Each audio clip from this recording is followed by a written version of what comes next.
Years ago, one of my mentors made the distinction between simply preaching and actually ministering to people.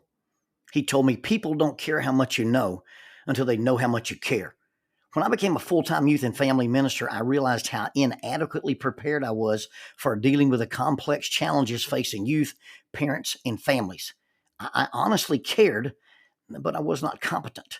Today's ministers can become better equipped to meet this challenge through the Master of Arts in Family Life Ministry offered by Faulkner University. This program integrates prevention oriented strategies as well as intervention strategies within a church setting, focusing on counseling skills.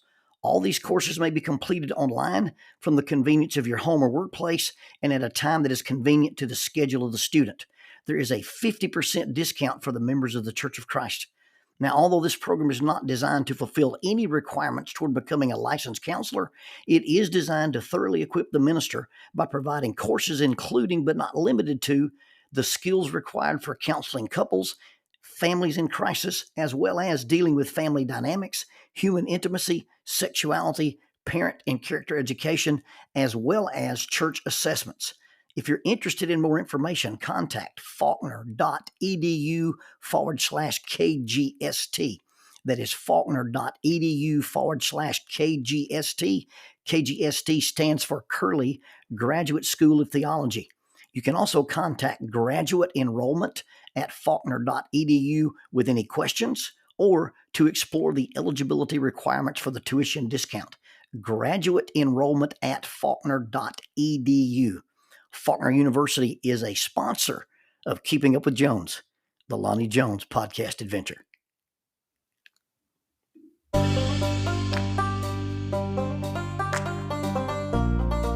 TKM Incorporated in Moss, Tennessee is a construction company that specializes in erosion control, seeding, and soil, hydroseeding, hydromulch, minor excavation, and silt fence.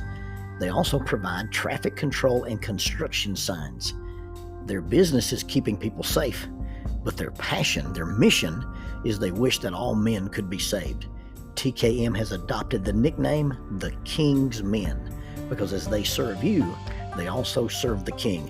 If they could provide any of their services for you, please contact them at 931-243-3958. That is 931-243-3958.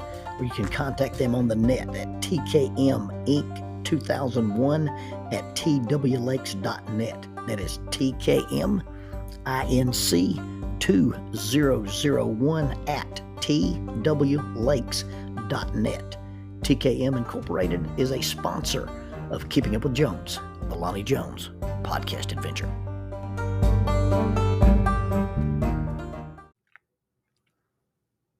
Lots of things happen when you're preaching in small churches.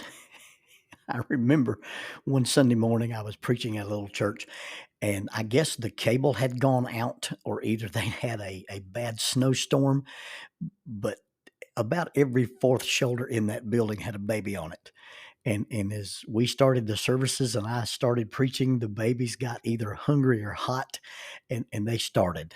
They whined and they cried and they bawled and they wailed. And I probably should have just stopped and said, as we stand and sing, and offered the altar call. But I was a younger preacher and decided I was going to work my way through this and I could out preach a bunch of screaming babies. Well, it was a struggle for the entire service. It was a battle. It was like dueling banjos, and one of the banjos was not properly tuned. Well, I finished this exhausting competition with the myriad babies of the children of Israel, and I walked back to the back of the building, and I drank some water out of the water fountain, and I leaned against the wall, and I unbuttoned my jacket. I was exhausted, and this old farmer came walking back. He was in a dress shirt with blue jeans and cowboy boots, and he leaned back against the wall and he propped one of his boots against the wall. He looked at me and he said, "Well, preacher, when your calves are bawling, your herds are growing." And I want to say it was Jimmy Dunn. Jimmy Dunn was a pipeliner and he raised cattle in Velvet Ridge, Arkansas. And his perspective on what it meant to hear children cry in an audience changed my perspective of children crying in an audience. And I never hear a baby cry in a church building that I don't think about that old farmer in Velvet Ridge, Arkansas, with the perspective that as long as those babies are in the room making noise, you've got to grow and herd. And another church building, and I think this was a little bitty church. I want to say I was in Pond, Tennessee, but I was in this little bitty church building. And there probably wasn't 100 people in there. And I'd been invited to speak that day. And I had driven over and I was speaking. And the temperature in the building, it was early spring or early summer, but it was hot. The building was warm. And the ladies went to fanning themselves. They were using what I used to call the funeral home fans. You know, the funeral home where I grew up had these fans, and I guess they gave them to everybody that ever went to church because they were in the back of the pews right behind the hymnals. Well, this is one of those small churches, and the ladies got a hold of the fans, and they were fanning. Some of the ladies were fanning themselves with the back of the hymnals. They were creating enough air, I believe I could have flown a kite in that building. While I'm preaching in these adverse circumstances, and the women are just fanning away, and I don't like to say it was distracting, but it was distracting. You know, you're trying to preach, and you're trying to see if your audience is paying attention. And it looks like about half the congregation could take flight with all the flapping and fanning that's going on. And then all of a sudden, in the back right side of the building, this little gentleman stood up. He was wearing overalls and a suit coat jacket, and he had his little fedora type hat in his hand, and he stood up. And he starts down the side aisle. He's coming toward the front of the building. I didn't know what was going on. I just kept preaching. I'm watching the flapping and the fanning like the bats leaving the cave. And this little fella's toddling up the aisle. And Tim Conway, as Mr. Tudball, could have beat him in a race. This little fella is easing up the aisle, and his back is bent, and he's shuffling his little steps. And I think, he's not going to make it to the front. He's probably not going to live long enough to make it to the front of this building. But I kept preaching, and he kept walking, and the ladies kept fanning. And he finally made it to the front of the building. And right there beside where I was preaching, he just walked up behind me and adjusted the thermostat. There was this thermostat on the wall, and he fiddled around. I believe it took him 2 minutes to fiddle around with this thing. He grabbed his little hat off the little table that he'd put it on. He turned around. He toddled back to his seat. And lo and behold, within 5 or 6 minutes, the flapping and the fanning stopped, and it became comfortable in the room, and we finished the services. Now, this is one of those days where you're going to preach, and then there's a dinner on the ground, and then you're going to preach again. And I like to call that an all-in-one service. It would probably be better called worship, meal worship, but there's this trendy thing in the churches where they call it church eat church. And I don't know who invented that, but he should be taken outside and beat with a copperhead.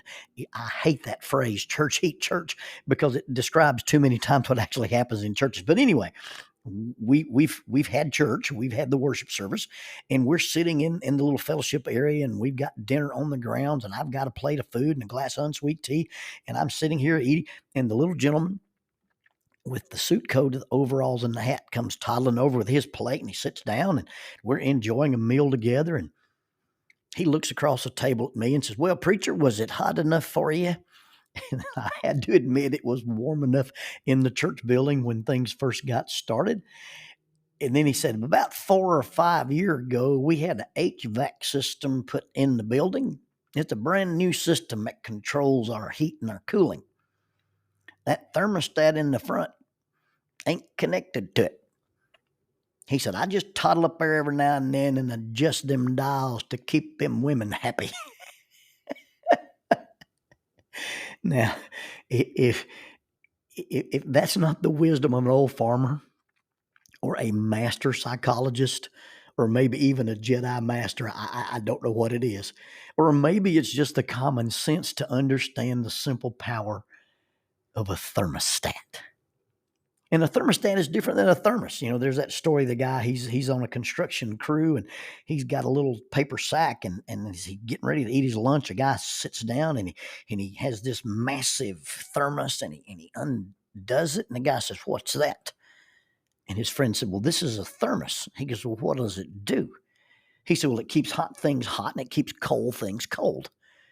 Oh, really? Yeah. So today I brought me some chicken and dumplings, and I'm going to have a hot lunch in my thermos. He, well, I've never heard of nothing like that.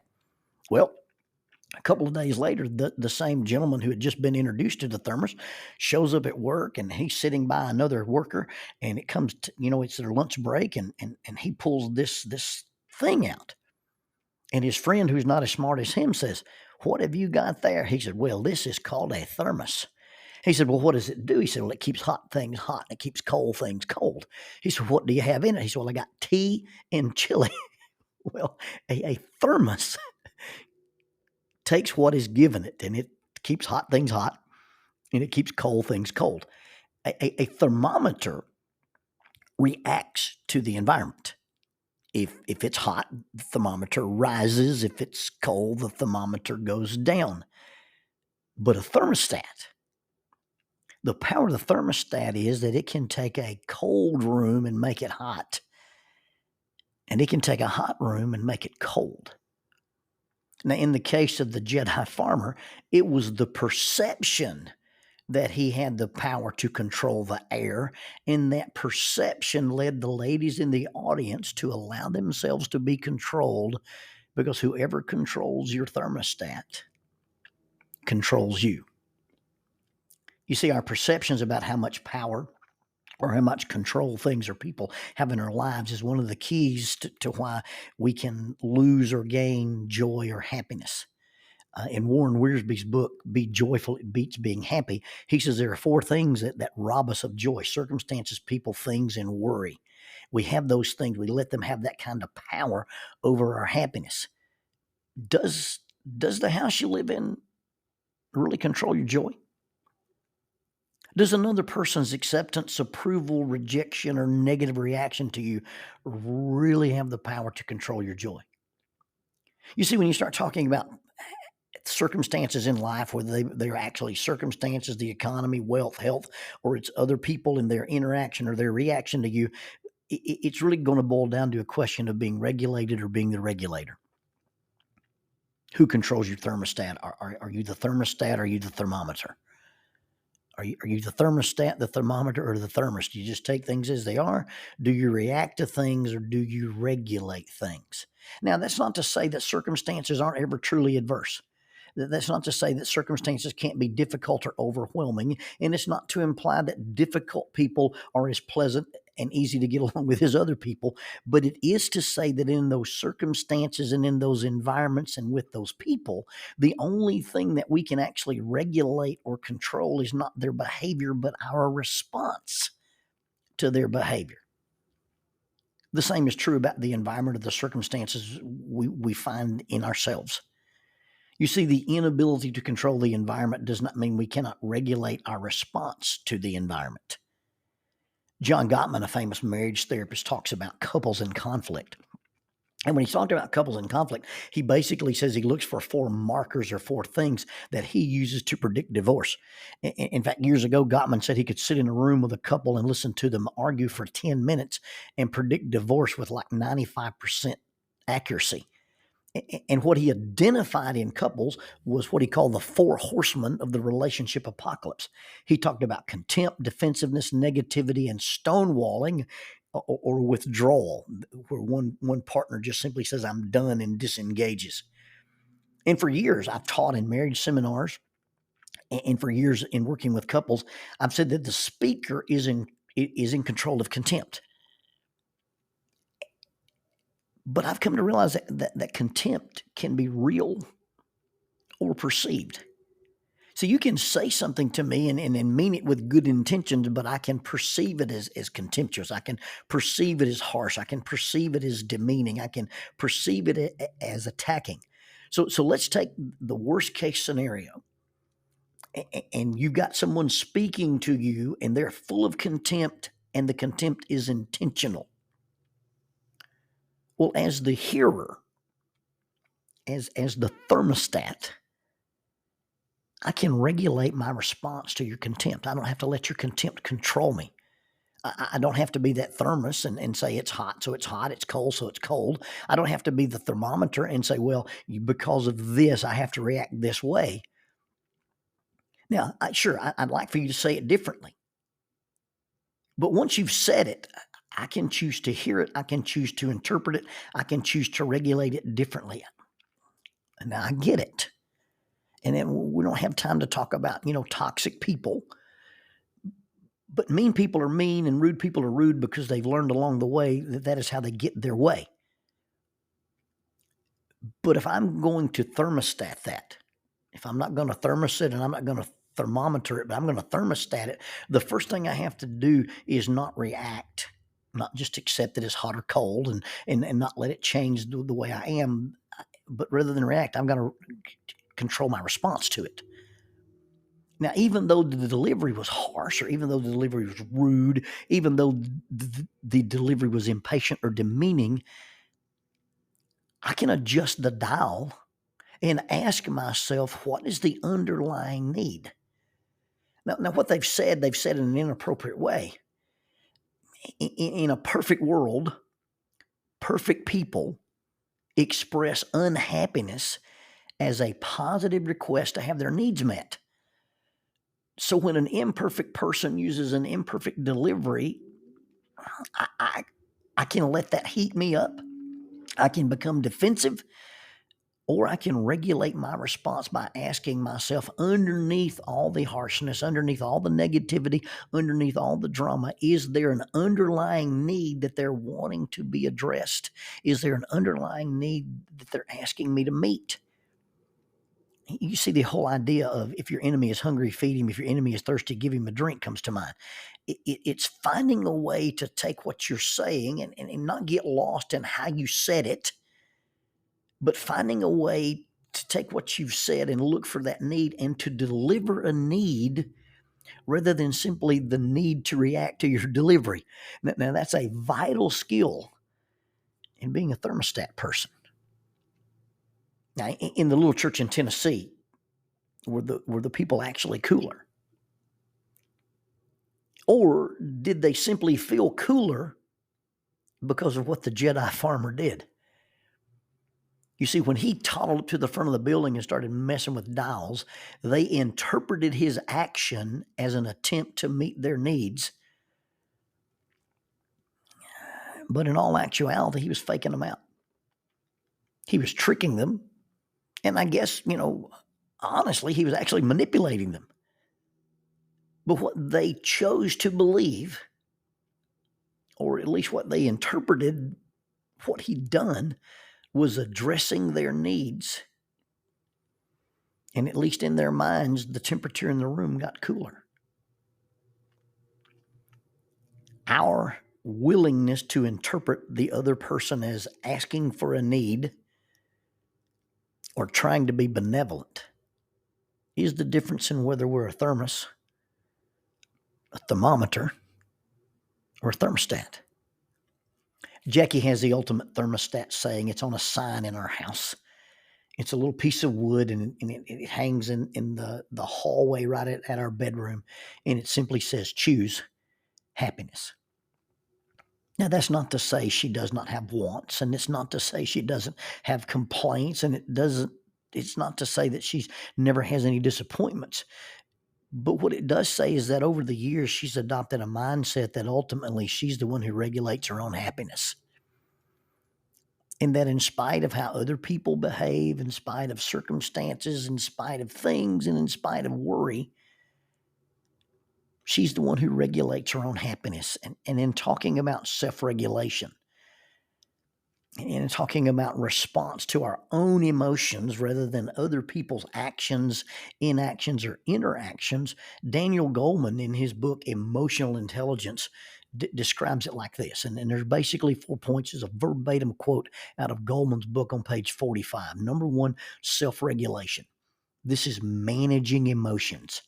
Handling feelings so that they are appropriate is the ability that builds on self-awareness. This includes self-soothing, shaking off rampant anxiety, gloom, irritability, and the consequences of failure. Those who are poor at this skill are constantly battling feelings of distress. Number 2, motivating oneself. This is marshaling emotions in the service of a goal and is essential for paying attention, for self-motivation, mastery, and for creativity. Emotional self-control, the ability to delay gratification and stifling impulsiveness, underlies accomplishment of every sort. And then number 3, recognizing emotions in others. Empathy. Another ability that builds on the emotional self-awareness is the fundamental people skill. People who are empathetic are attuned to the subtle social signals that help them interpret and indicate what other people need or want. And then number 4, handling relationships. This is the skill in managing emotions in others. This is the tipping point between social competence and social incompetence, and the specific skills involved in dealing with competence and incompetence. And these abilities undergird popularity, leadership, and interpersonal effectiveness. Self-soothing, shaking off rampant anxiety, gloom, irritability, and the consequences of failure. Those who are poor at this skill are constantly battling feelings of distress. Those who are poor at this skill have allowed others to be in control of their intrapersonal thermostat. And by giving someone else this control, by default, you've given up the ability to regulate your own temperature. You've given up the ability to regulate these circumstances.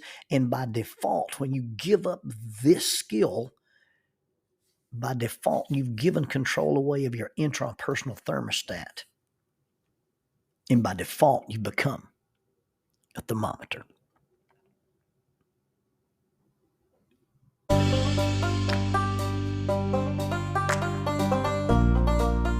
Using the tool of shortwave radio, World Christian Broadcasting literally covers the world every day with the gospel. They use 2 large curtain antennas. One is located in Anchor Point, Alaska, and the other in Madagascar. They send out messages that are recorded at their international home in Franklin, Tennessee. They make available 40 hours of broadcast every day. The broadcasts are made in English, Chinese, Russian, Spanish, Portuguese, Korean, English for Africa, and Arabic. They would love for your group to visit them. You can bring your ladies group, your youth group, or your men's group. Just give them a call at 615-371-8707, 615-371-8707, or you can go to 3Ws and a dot, worldchristian.org, find the Donate Here button, and make a financial contribution to support this work that literally covers the world every day with the gospel. World Christian Broadcasting, in cooperation with Keeping Up with Jones, the Lonnie Jones podcast adventure.